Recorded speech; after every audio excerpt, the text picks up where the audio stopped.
Hello students, हम देखेंगे कविता 11वीं निर्माणों के पावन युग में। निर्माणों के पावन युग में हम चरित्र निर्माण न भूले, स्वार्थ साधना की आंधी में वसुधा का गुणगान न भूले। क्या कहा इसके अंदर? निर्माणों के नवीन नवीन निर्माण हो रहा है, इसके लिए इस जो हम नए जो हम शोध लगा रहे हैं उसके शोध तो लगाते रहो, लेकिन हमारा जो चरित्र है उस चरित्र के अंदर कभी भी हमको भूलना नहीं है। उस चरित्र को हमारे को हमेशा याद रखना है। स्वार्थ साधना की आंधी में, स्वार्थ साधना की यानी पवित्र निर्माणों के साथ साथ चरित्र निर्माण भी करना हमारे को बहुत ज़रूरी है। हमें इस बात को ध्यान रखना होगा, निर्माणों के सामने में चरित्र निर्माण की बात को भुलानी नहीं चाहिए। हर और लोग अपना स्वार्थ सिद्ध करने में लगे हुए हैं। कवि का कहना यह है कि अपनी हित साधना की आंधी में हमें संसार के कल्याण की बात को नहीं भूलना चाहिए। और कवि क्या कह रहे हैं कि सच समुद्र कितना है? अगाध अपार है। इस अगाध अपार समुद्र के अंदर घना बहुत ज़्यादा संघर्ष है।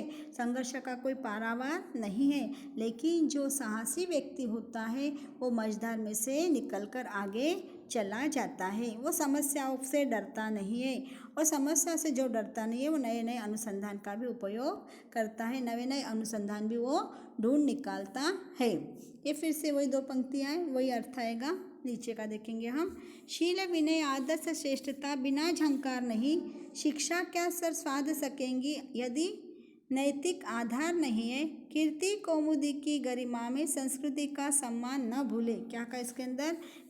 कि लोगों में अच्छे आचरण अपनाने के लिए, विनम्र बनने के लिए आदर्श कहलाते हैं, और दूसरों से अधिक श्रेष्ठ होने की भावना जागृत करनी चाहिए, तभी लोगों के अंदर चेतना आ सकती है।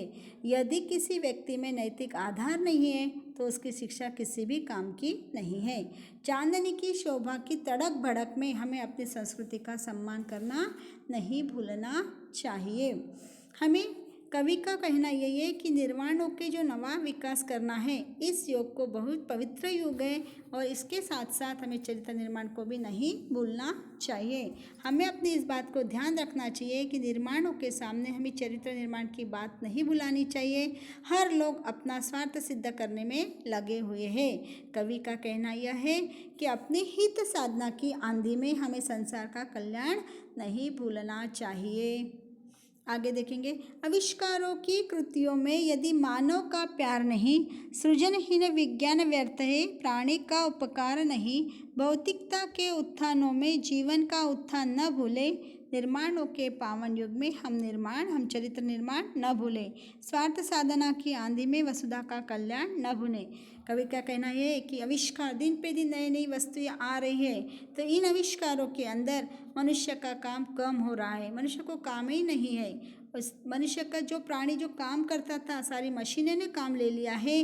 अब विज्ञान हमें उन प्राणियों को भला नहीं हो रहा है, यह तो विज्ञान व्यर्थ है। इसे सृजनशील भी कहाँ जाएंगे।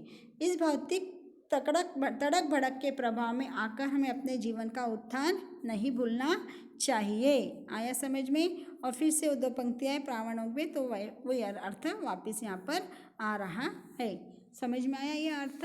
यह अर्थ देखने के बाद में अब आपको इसके प्रश्न उत्तर तैयार कर लेना है। ठीक है, प्रश्न उत्तर आपको करते आता कर लेना है।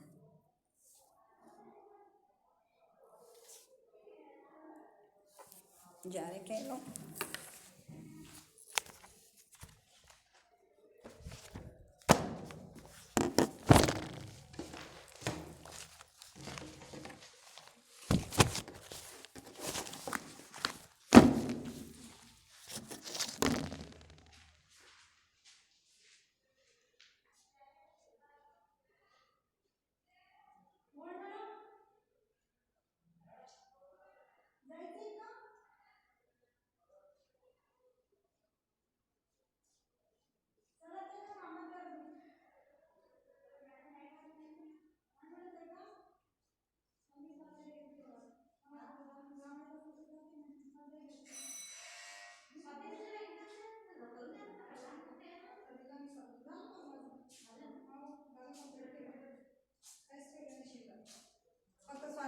शिकवायचं बस.